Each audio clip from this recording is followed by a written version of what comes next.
Ok, bonjour à tous. Merci d'être là cet après-midi pour cette session.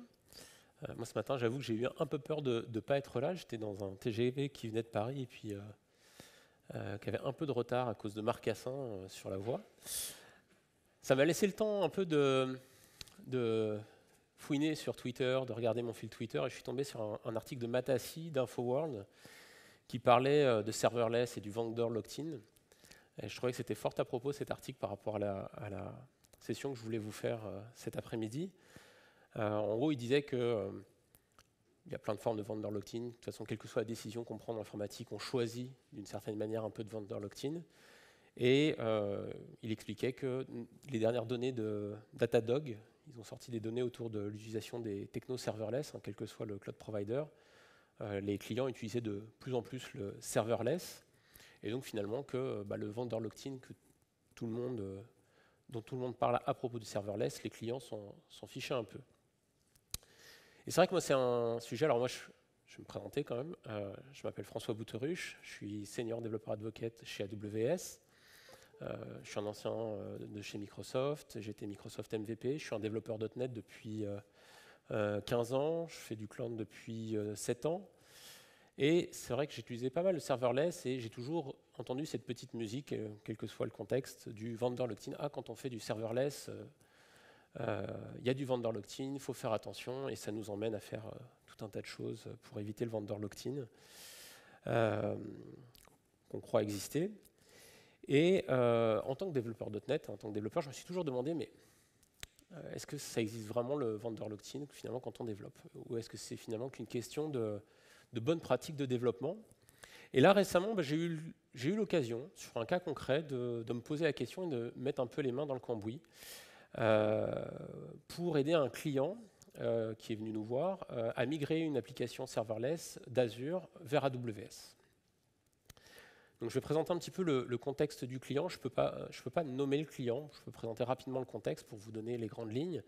C'est un client qui propose une solution SaaS, donc Software as a Service, à ses propres clients. C'est une solution serverless qu'il a développée à base d'Azure Function, d'Azure Service Bus et d'Azure Storage, et aussi d'Azure SQL Database. Je ne l'ai pas dit celui-là, je suis en train de faire de la pub pour Azure. Mais voilà, c'est le contexte de son application, entièrement développée avec des technos serverless. Et un jour, il a voulu proposer sa solution SaaS à des clients du secteur public nord-américain.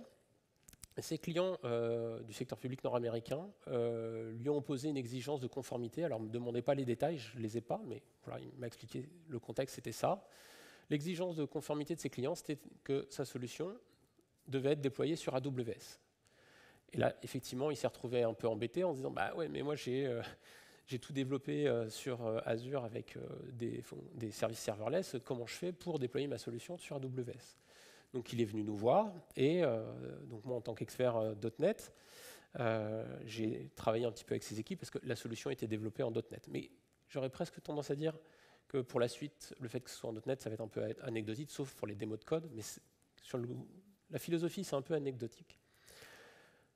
Donc du coup, j'ai commencé à regarder avec eux ce qu'on pouvait faire, et moi j'ai commencé à gratter de mon côté ce qu'on pouvait faire, et j'ai regardé les options. Donc la première option à laquelle j'ai pensé, c'est lui proposer de déployer ces Azure Functions sur Amazon EKS avec KEDA. Alors déjà, là, je vais m'arrêter, puisque j'ai balancé deux acronymes. Donc, qui sait ce qu'est Amazon EKS? Apparemment. Qui sait ce qu'est KEDA? OK.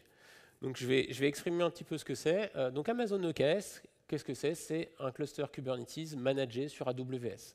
C'est un service managé qui vous déploie un cluster Kubernetes qui est conforme à l'upstream certifié conforme à l'upstream de Kubernetes, et vous pouvez faire du Kubernetes dessus. KEDA, c'est un projet open source. KEDA, ça veut dire Kubernetes Event Driven Autoscaler. Donc c'est un projet open source qui a initialement été créé par Microsoft et Red Hat, si je ne me trompe pas. Et donc, ce projet, c'est de proposer des autoscalers qui s'installent au sein de Kubernetes et qui vont permettre d'augmenter ou de diminuer le nombre de pods de votre service dans Kubernetes en fonction d'événements. Par exemple, une queue de messages, il y a de plus en plus de messages dans la queue de messages, eh bien, je vais augmenter, je vais scaler mon application. S'il y en a moins, je vais la diminuer. Et tout ça automatiquement dans Kubernetes. Et il y avait une proposition une proposition de valeur d'Azure Function, c'est de dire, quand vous ne pouvez pas vraiment déployer sur Azure, vous pouvez quand même déployer les Azure Functions dans Kubernetes via KEDA. Donc du coup, on dit au client, voilà, on peut déjà partir sur cette première option-là et essayer, tester avec vous pour minimiser le travail. Alors là, la réaction du client, ça a été à peu près ça. Parce qu'en fait, ils n'avaient pas d'expérience avec Kubernetes. Et donc là, ils m'ont dit, écoute François, on ne s'est pas enquiquiné depuis des années à développer une solution entièrement serverless pour du jour au lendemain devoir utiliser du Kubernetes. Enfin, voilà, il y avait un but, on voulait éviter tout ce qui était conteneurisation. Nous, ce n'est pas le genre de technologie qui nous fait kiffer. Donc, si on pouvait éviter d'avoir à apprendre à se servir de Kubernetes, ça nous plairait bien.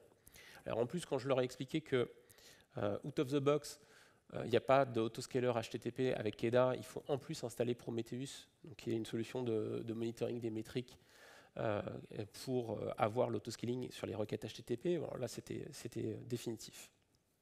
Donc on a regardé les autres options, et il n'y en a pas 50 les autres options, c'était de dire, ok, là on va prendre votre code et on va utiliser les services serverless d'AWS pour faire la même chose, donc notamment AWS Lambda, Amazon S3. Alors bien évidemment, ça, là oui, tout de suite, on aborde le fameux sujet du vendor logging, c'est que ça nécessite de retravailler l'application, de retravailler le code source de l'application. Et donc la question du client, ça a été, ok, quel effort cela nécessite?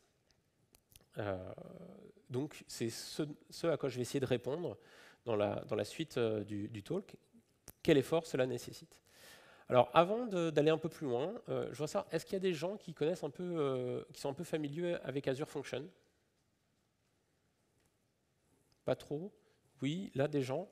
Alors je vais parler, j'avais préparé un slide au cas où il y ait des gens très familiers avec Azure Function, pour vous expliquer une petite différence entre Azure Function et AWS Lambda, qui sont deux services d'exécution de fonctions serverless. Dans Azure Function, quand vous créez une Azure Function, vous avez automatiquement un endpoint HTTP que vous utilisiez comme déclencheur de l'exécution de votre Azure Function, une requête HTTP ou pas. AWS Lambda, c'est un service d'exécution de fonctions serverless, complètement orienté événement, et donc c'est un événement qui va déclencher l'exécution de votre fonction, et donc cet événement va être transmis à votre fonction sous forme d'un payload JSON. Mais en tant que tel, quand vous créez une fonction AWS Lambda, il n'y a pas de endpoint HTTP par défaut. Vous allez devoir créer via un autre service une définition qui va dire, OK, quand je reçois une requête HTTP, alors je vais envoyer cet événement à Lambda et ça va déclencher l'exécution de ma fonction. Et pour faire ça, on utilise donc Amazon API Gateway.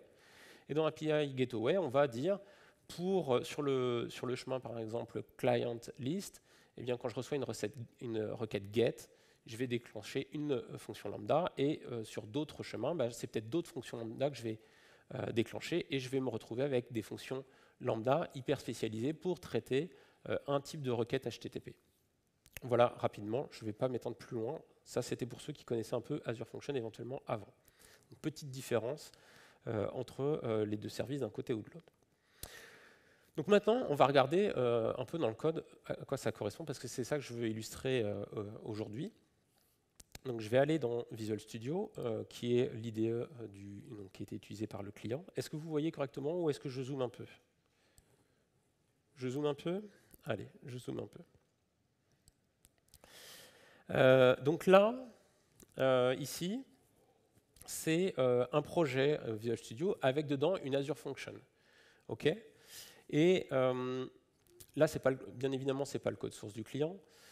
C'est un code source que j'ai produit moi-même, mais par contre, qui me permet d'illustrer ce que j'ai, moi, vu dans le code source du client. Et là, j'étais content d'être tombé sur un client avec des équipes de développement qui respectent les pratiques clean code.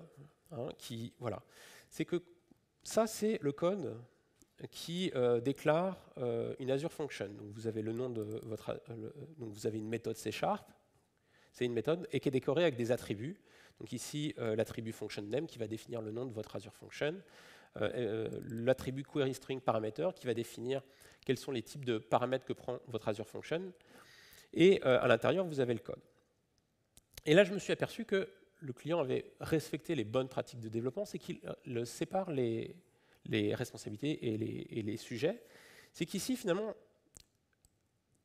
là, tout le code métier, il est dans ces deux lignes-là, qui nous envoie vers une autre classe. C'est-à-dire qu'en fait, là, j'avais la bonne surprise de me rendre compte que, OK, le client, il n'a pas mélangé son code métier avec la tuyauterie d'Azure Function. C'est-à-dire que tout ce que vous voyez finalement autour de ces deux lignes, c'est de la tuyauterie. C'est juste l'emballage pour mettre ça dans une Azure Function et faire en sorte que mon code métier il soit appelé via le trigger de l'Azure Function. D'accord ? Et là, j'étais plutôt déjà rassuré. Je me suis dit, ah, on va peut-être pouvoir faire quelque chose. Et derrière, j'ai été voir effectivement sa classe Client Controller. Et là,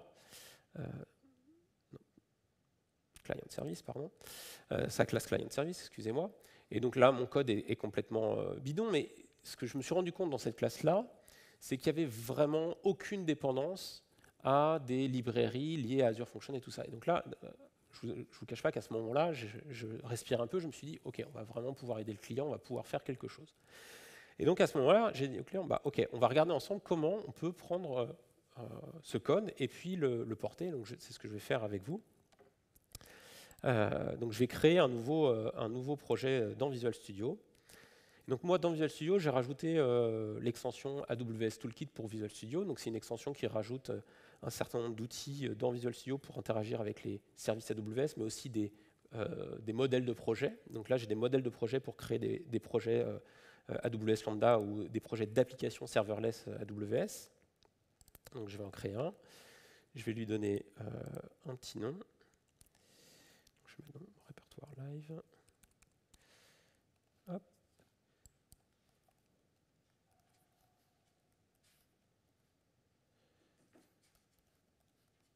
Voilà. Et je vais créer mon projet. Donc là, ça va prendre quelques secondes et on va regarder ensemble. Alors oui, j'ai oublié. Donc là, quand je crée mon projet, il me propose différents blueprints. Donc c'est globalement comment il va initialiser votre projet. Moi, je vais prendre le projet, le blueprint vide, qui n'est pas complètement vide, et on va regarder ensemble ce qu'il y a dedans. Ça va prendre 2-3 secondes pour se créer, si les dieux de la démo sont avec moi. OK, les dieux de la démo sont avec moi aujourd'hui. Donc voilà, donc j'ai deux fichiers quand je crée ce projet. J'ai deux fichiers principaux. Un qui est juste un fichier C#, qui est une classe C#, vraiment tout ce qui est plus basique. Cette classe C#, elle n'implémente même pas une classe qui viendrait d'un package. Par contre, elle importe un package qui est important, lui. Et elle a cette méthode qu'on appelle un handler. Ça va être ça, cette méthode-là, la méthode get, qui pourrait s'appeler autrement. Son nom n'est pas important. Ça va être le handler de ma fonction AWS Lambda, c'est-à-dire la méthode qui va être appelée par le service AWS Lambda quand le déclencheur va survenir. Donc, par exemple, ma requête HTTP, je vais lui dire, tu appelles la méthode get de la classe function.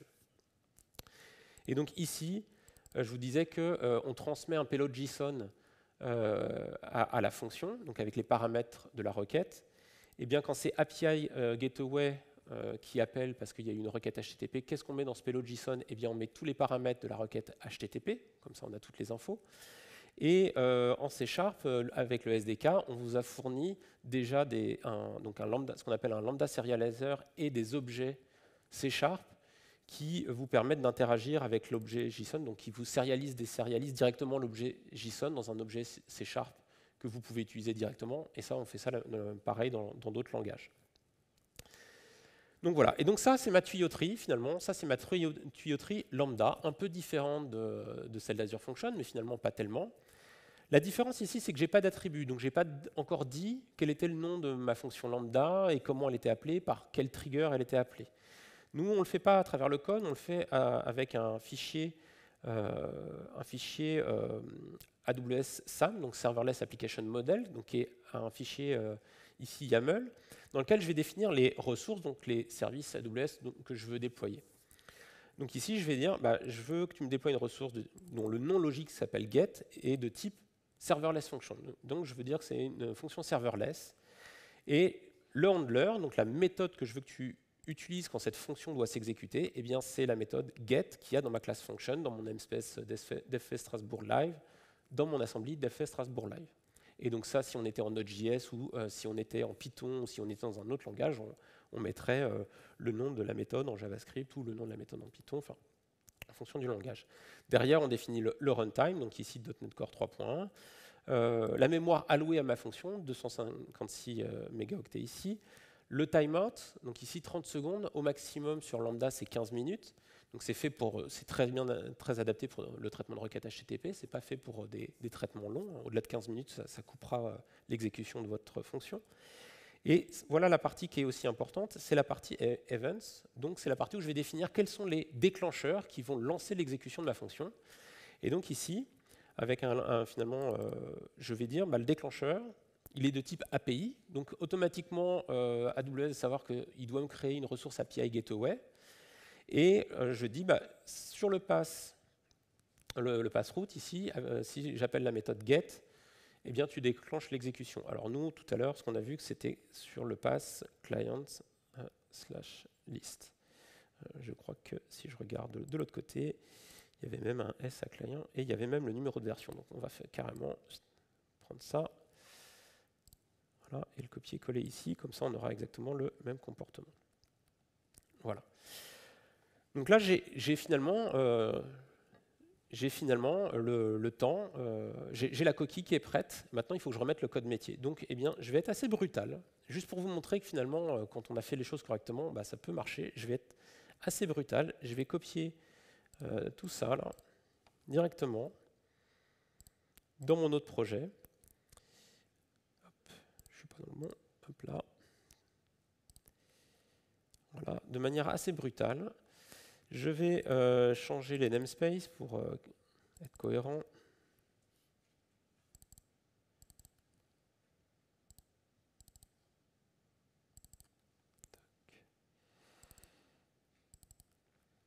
Voilà. Ici, je vais vérifier que donc ça compile toujours. Donc là, on compile. Il n'y a pas de magie. Donc, je n'ai pas encore mis ici dans ma fonction, je n'ai pas encore mis l'appel au code métier. Donc, je vais retourner ici et je vais prendre tout ça. Et je vais copier-coller ça directement dans mon projet. Alors bien évidemment, là, sur cette ligne-là, ici, il faut que je rajoute un petit using. Voilà, il me le propose. Donc ça, il va corriger le problème tout seul.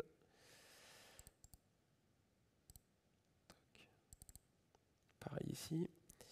Et là, ce qu'il ne reconnaît pas, c'est juste, côté Azure Function, le paramètre request s'appelait rec. Donc je vais juste changer ça. Et il ne connaît pas la méthode getQueryParameterDictionary. Ce n'est pas grave parce que côté lambda, nous, ce n'est pas une méthode, c'est une propriété. Donc je vais tout simplement appeler la propriété. Alors, hop. Et elle a le bon goût d'avoir finalement le même type, c'est un dictionnaire de chaîne de chaîne. Et donc là, finalement, ça y est, mon code il est porté et on va vérifier que ça s'exécute. Donc je vais le déployer. Alors là, là encore, ça en prod, bien évidemment, je ne déploierai pas avec un clic droit dans Visual Studio, mais là, j'ai mon compte de dev AWS. Je vais publier dans mon compte développeur et je vais donc là, je lui donne un nom de stack. Donc c'est quoi, si je vulgarise ce qu'est une stack? C'est un ensemble de ressources AWS qui vont être déployées en même temps. Donc là, il me demande un nom de stack. Et donc ces ressources-là vont être gérées comme un tout. Et je vais pouvoir éventuellement, après la démo, si je veux supprimer toutes les ressources, je délète la stack. Tout ce qui aura été déployé sera effacé. Ici, vous voyez, grâce à l'extension que j'ai installée, j'ai différents credentials parce que j'ai différents comptes AWS. Je sélectionne les bons.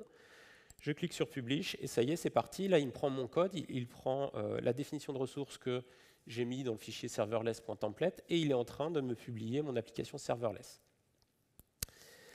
Donc, ça va prendre quelques instants pour se déployer. Donc pendant qu'il fait ça, je vais revenir sur un autre sujet.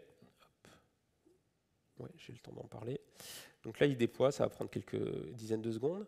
Je vais revenir sur un autre sujet, parce que finalement, cette première implémentation, le client, il m'a collé. Il m'a dit « Ah ouais, ça marche bien. » Je vais vous montrer que ça marche quand ça va être déployé. Il fait « Ok, ça marche. » Par contre, nous, on a une petite contrainte, c'est qu'on utilise une librairie qui s'appelle, en .NET qui s'appelle Swashbuckle, qui nous permet de générer automatiquement la documentation OpenAPI de notre API. Et dans Azure Function, ils ont le bon goût d'avoir fait une extension qui s'intègre avec Azure Function. Donc même si c'est des Azure Function, il fait la même chose et il me génère automatiquement donc la définition OpenAPI. Et là, j'étais un peu collé, je fais « Ah, c'est vrai que ça, nous, on n'a pas cette extension-là, donc je ne vais pas savoir faire avec une fonction de multiples fonctions AWS Lambda. » Et là, je me suis dit, par contre, avec AWS Lambda, on sait faire un truc encore plus sympa, que moi je trouve très sympa. Hop, je le montre ici. C'est qu'en fait, tout à l'heure, je vous ai montré, finalement, pour chaque chemin, pour chaque méthode HTTP, on peut définir une fonction lambda qui va la traiter. Ou on peut déléguer le routage des requêtes HTTP à l'ASP.NET Core Hosting. Donc, finalement, on va déléguer le routage des requêtes HTTP au middleware ASP.NET Core. Donc, on va finalement plus qu'avoir une seule fonction lambda. C'est-à-dire qu'on va, au niveau d'API Gateway, on va dire, pour toutes les requêtes HTTP qui arrivent sur ce chemin-là, avec la wildcard, tu envoies tout à cette fonction lambda-là. Et dans cette fonction lambda-là, je vais déléguer le traitement, le routage des requêtes HTTP au bon contrôleur. Et ça, qu'est-ce que ça nous permet de faire? Alors là, je vous montre un projet que j'ai déjà créé parce que ça prendrait un peu plus de temps. Ce que ça nous permet de faire, c'est que finalement ici, alors pour ceux qui connaissent un peu .NET, ça, c'est une vraie, c'est une API ASP.NET Web API standard. C'est-à-dire que je peux là, vous voyez, je vais faire 2IS Express, je peux l'exécuter localement. C'est un projet ASP.NET Web API standard, complètement standard, et donc il va démarrer. Voilà, c'est un projet ASP.NET Web API.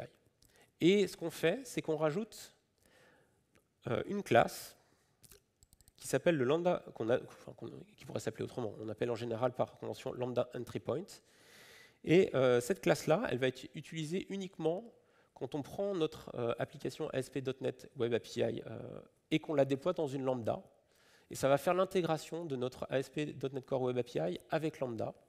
Et en gros, ce que ça fait, alors je ne vais pas rentrer dans le détail, mais juste pour vous donner rapidement, c'est qu'il va automatiquement analyser les paramètres de la requête HTTP dans le payload JSON, et il va insérer ça dans le middleware ASP.NET Core pour ensuite, finalement, utiliser tout le middleware. Donc, à la fin, ma requête GET, elle va arriver dans mon client controller ici, avec le routage standard du middleware ASP.NET Core. Et ça, c'est sympa. Parce que là, du coup, si je fais ça, je peux aller dans la classe Startup, donc c'est là où on définit tout ce qu'on veut démarrer au démarrage de notre Web API. Et là, alors pour ceux qui ne connaissent pas bien .NET, ça va être un peu obscur, mais ici, finalement, quand je démarre, quand je configure ma Web API, ben, je peux utiliser la notation standard useSwagger et dire useSwagger UI, et il va me générer automatiquement ma documentation OpenAPI de mon ASP.NET Core Web API et me la publier dans ma Lambda Function. Donc finalement, j'aurai un pass dans ma Lambda Function où je vais pouvoir aller voir ma Web API. Ok, je suis bon sur le timing. Donc je reviens. Donc ça a permis de solutionner le problème. Le client était plutôt content. Donc je reviens ici. Donc là, vous voyez ici, tout à l'heure, j'ai fait un clic droit Publish et j'ai cette fenêtre qui s'est ouverte. Cette fenêtre, elle m'a montré, depuis mon IDE, les événements de déploiement, ce qui était en train de se passer. Je peux regarder depuis mon IDE les ressources qui ont été déployées. Donc ici, vous voyez que ça a déployé une fonction lambda, que ça a déployé un rôle au niveau de notre service de gestion d'identité et des accès pour autoriser la lambda à s'exécuter.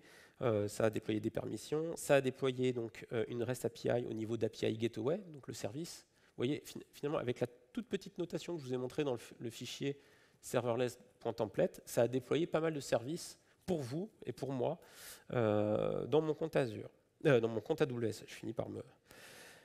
Donc là, maintenant, je vais aller dans la console AWS pour vous montrer de l'autre côté à quoi ça ressemble. Donc si j'arrive dans ma console, je vous parlais de la fameuse stack name. Donc si je vais dans le service CloudFormation, qui est notre service de déploiement d'infrastructure as code, vous voyez, j'ai cette fameuse stack d'FS Strasbourg Live. Donc ici, je pourrais finalement dire, je prends ma stack, je la supprime, et toutes les ressources qui ont été déployées, c'est nettoyé. C'est ce que je ferai d'ailleurs après la session. Donc ça, c'est pour montrer l'intégration. Ensuite, maintenant, je vais aller dans la console AWS Lambda, et on va voir, donc ma fonction, elle est ici. Je vois que mon trigger, c'est l'API Gateway. Je peux cliquer ici sur mon trigger. Ici, il me fournit le endpoint qui a été généré automatiquement. Donc, vous voyez, ici, il me dit bien, j'ai créé pour toi donc, ce endpoint, donc avec le pass 1.0/client/list. Donc ici, si je clique, il va me dire Hello AWS Serverless. Oh, et je me rends compte que j'ai oublié de faire quelque chose dans mon code. Hop, ici. Il m'a répondu ici le body. Effectivement, moi j'ai appelé mon code métier, mais j'ai oublié de mettre les résultats de mon code métier dans le résultat. Donc système, texte, JSON. Je vais renvoyer du JSON. Hop. Je vais juste lui demander, ok, tu peux me sérialiser cet objet. Et là, hop.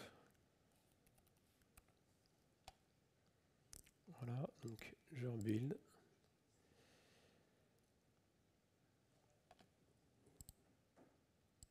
Ok, est-ce que j'ai mal fait?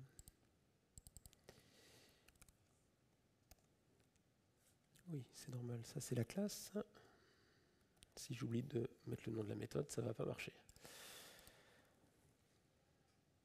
Voilà, et là, je vais republier pour mettre à jour donc, mon déploiement.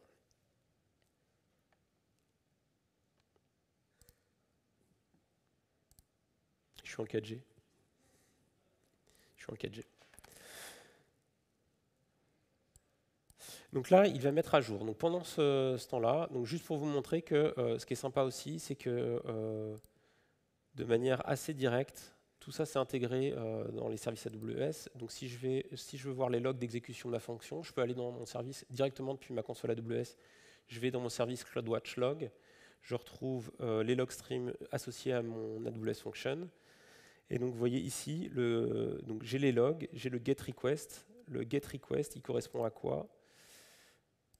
Il correspond ici à mon context.logger.logline getRequest. C'est-à-dire que dès que je vais loguer ici, directement les logs ils vont se retrouver dans mon service centralisé de gestion de logs. Ça, c'est plutôt pratique. Donc mon code, là, il est en train de se mettre à jour. Hop, je vais regarder. Toc, je vais revenir ici. Allez, API Gateway. Voilà, donc là, il ne répond plus rien, c'est normal, parce que je ne lui ai pas donné de paramètres, et là je vais lui dire que le nom c'est devfest. Et là, il me répond bien, ok, ça c'est ce que j'ai programmé dans ma petite classe client service qui ne fait pas grand chose. Si je lui envoie le nom, il me renvoie 3 fois devfest 1, devfest 2, devfest 3. Donc mon code il est déployé, et c'est exactement le même code que j'avais dans mon Azure Function. Donc je vais conclure un petit peu, et s'il y a des questions, je vais prendre les questions. Donc moi, les points clés que je voudrais, au-delà du fait que là, on a utilisé Amazon API Gateway et AWS Lambda, les points clés sur lesquels je voudrais insister, c'est déjà, c'est séparer votre code métier du code de votre environnement serverless. J'utilise le terme environnement serverless. Là, dans ce projet-là, avec ce client-là, ça a vraiment été la clé de la réussite. C'est comme ils avaient vraiment respecté cette notion de séparation. On n'a pas eu de problème à porter son code. Ça, c'est un point important. Si on fait ça, il y a je dirais, la tuyauterie Azure Function, il y a la tuyauterie AWS Lambda, mais finalement, votre code métier, s'il est bien packagé, s'il est bien séparé, si vous avez fait attention de ne pas créer des dépendances dans votre code à du code de tuyauterie, il n'y a pas vraiment tant de soucis que ça. Ensuite, la question qui peut se poser, et que je vous amène à vous poser, c'est est-ce que réécrire un peu de code est-il plus compliqué d'apprendre à gérer Kubernetes, par exemple? Là, c'est dans le cas de ce client-là, clairement, pour eux, ils trouvaient ça beaucoup plus facile de faire l'effort de porter un peu de code et de gérer deux branches de code que d'apprendre à gérer Kubernetes. Voilà. Et des fois, il faut vraiment se poser la question, OK, il est où le vendor lock-in? Est-ce que finalement, il est dans le serverless ou il est dans autre chose? Et je dirais que finalement, c'est pas trop il y a du vendor lock-in, c'est quel est le vendor lock-in qu'on est prêt à prendre dans notre contexte, en fonction de notre société, en fonction de nos enjeux business. C'est vraiment ça. Parce que dès qu'on fait un choix en IT, finalement, on achète un peu de vendor lock-in. Troisième point, c'est on peut héberger carrément, là, si on veut vraiment être hyper propre, alors en .NET, ça se fait bien.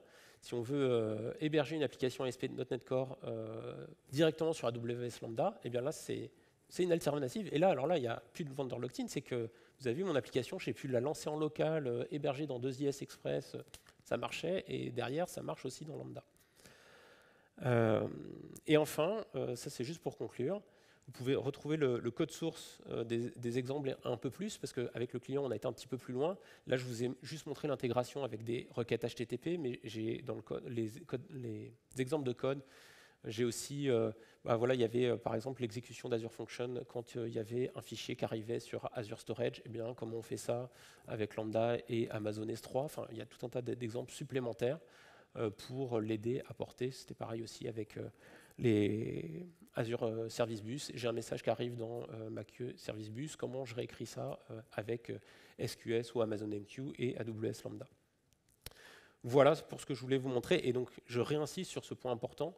En tant que développeur, si on regarde ça d'un point de vue code, on limite, quand on fait du serverless, la dépendance, ce fameux vendor lock-in dont tout le monde nous parle, si on respecte les bonnes pratiques de développement. Voilà, je vous remercie et je crois que j'ai le temps pour quelques questions et aussi sur Twitter.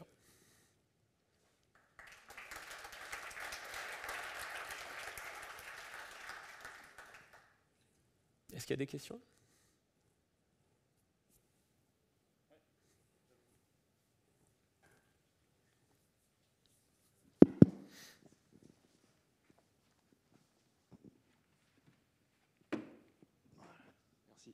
Alors ma question, c'était plus sur l'aspect, la solution pour mettre Swagger sur AWS. Oui.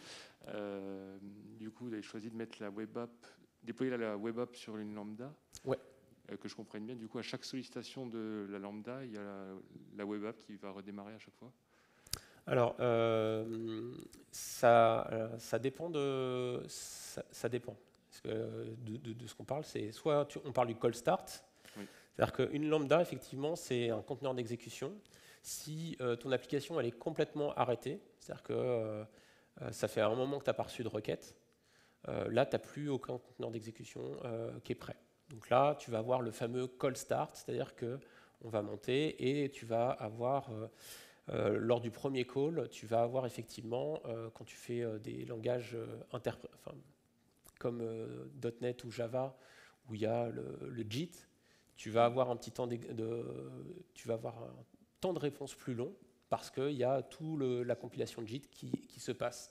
Pareil, si tu as beaucoup d'injections de dépendances ou ce genre de choses, tu vas avoir ça. Après, si tu enchaînes les requêtes régulièrement, finalement, ton conteneur, il n'est pas détruit à chaque fois. Donc en fait, ça, tu vas le payer. C'est ce qu'on appelle une lambda déjà chaude. Et donc là, ce temps-là, tu ne vas pas le réavoir. Il y a pas mal d'articles là-dessus sur Internet où ça explique bien les contraintes. Donc oui, tu vas avoir ça, tout à fait. Tout à l'heure, tu disais qu'une lambda avait un timeout de 15 minutes. Ouais. Du coup, la web app, une fois qu'elle est démarrée, au bout de 15 minutes, c'est... non, c'est l'exécution unitaire. C'est-à-dire que la lambda, elle peut rester chargée tant que tu reçois des requêtes. Et j'ai presque envie de dire, ça c'est la magie du service. C'est un service serverless. Il ne faut pas que tu te préoccupes de ça. Parce que derrière, voilà, faut pas se poser cette question-là. Parce que tu ne sais pas sur quel type de machine ça s'exécute. Tu sais pas, toi, tu as juste dit, moi, je voudrais que ma lambda s'exécute avec, là, dans mon cas, 256 mégaoctets de mémoire. Et j'ai besoin de ça. Par contre, effectivement, le timeout de 15 minutes, c'est je reçois une requête HTTP. Là, ma fonction est lancée. entre le moment où elle démarre et le moment où la fin de traitement doit s'exécuter, c'est 15 minutes max. Auquel cas, elle est arrêtée. Parce que là, on considère qu'il y a un problème. C'est les limites du service, c'est comme ça. Ok, merci. Mais il y a d'autres services. Si tu as des traitements plus longs, tu as d'autres services qui peuvent te permettre de faire ça. D'autres questions? Oui.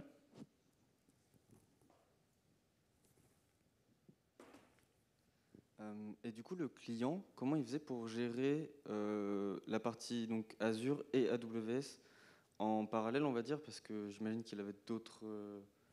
Oui, alors là, en fait, du coup, c'est des choses sur lesquelles ils sont en train de travailler.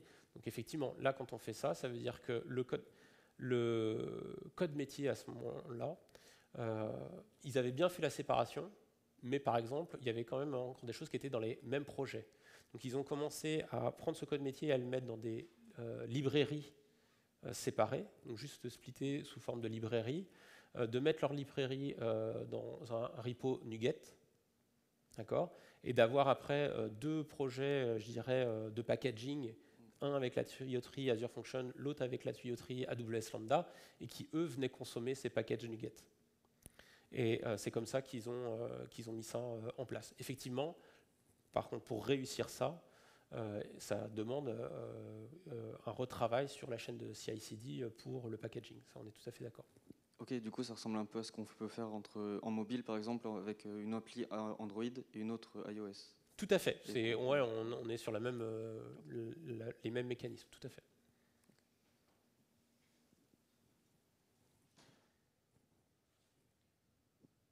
Encore quelqu'un? Non? D'accord. Écoutez. Et n'hésitez pas, je suis encore là tout l'après-midi. Il y a mon handle Twitter aussi, si jamais il y a des questions qui vous viennent après coup. N'hésitez pas à m'envoyer un message sur Twitter, je réponds. Et je suis là cet après-midi. Merci à vous.